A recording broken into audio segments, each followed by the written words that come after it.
Here are some ideas on how you can use stories and storytelling as part of your innovation process. And it'll help us to look at, first of all, why stories matter. And I would argue that everyone responds to stories because we think and learn and feel with stories. Let's look at 3 examples from the summer of 2018. First of all, there's the marriage, the royal wedding of Harry and Meghan, which is your classic boy meets girl story. And it's so appealing to us that 2 billion people on television watched this story unfold. Also watched by millions of people on TV was Love Island. Now, it is boy meets girl, but it's boy meets girl with a twist. And the twist is that some of them are fake and some of them are real in terms of the emotional relationships. Some of those relationships aren't right. They're not real, they're faking it. And what we're fascinated by is who is genuine, who is authentic, and who is fake.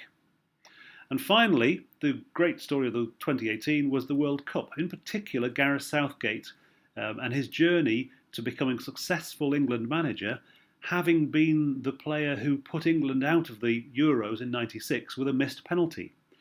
So there in those 3 we have boy meets girl, we have real versus fake, and we have the hero's journey. All great story models that people just can't resist. So, what are the basic ingredients of a story and how can you use them in innovation? Well, the basic ingredients of any story, whether it's about innovation or anything else, is that stuff happens, people care, and there is a moral of the story. So let's take those one by one. Stuff happens means there is people, action, place and time, who, what, where and when. There's a beginning, a middle and an end. Now this already sets off your story aside from a lot of business communication, which is very abstract. So you hear people saying, oh, I met this woman, or last week, or and then, and after that.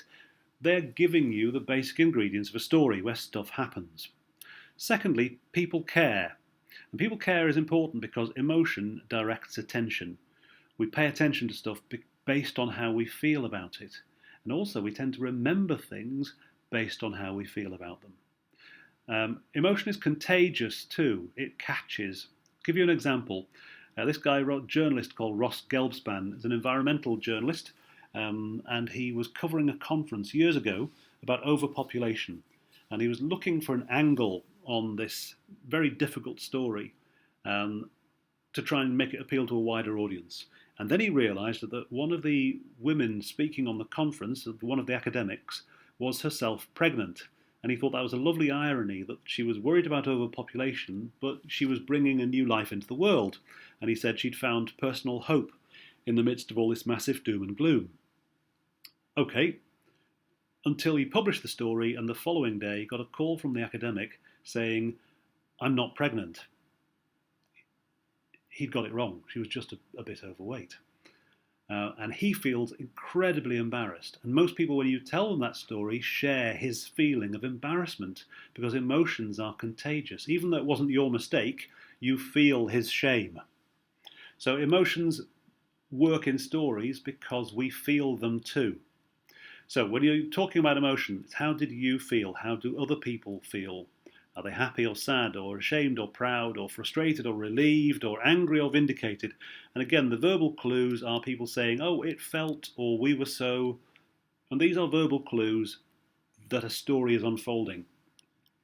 Finally, there has to be a moral of the story. Otherwise, you're just chatting. You're not really telling an innovation story. And the moral of the story is, why does this matter? What's the lesson? What's the action that you want us to do as a result of hearing this story? So you'll hear people say, I realised, or so ever since then. And at this point, they are sharing with you the lessons they've learned, the moral of the story. So these are all really important, and you can use those 3 ingredients to tell stories about your work. Now, it's also interesting that the way you can shape these stories and who you tell the stories about.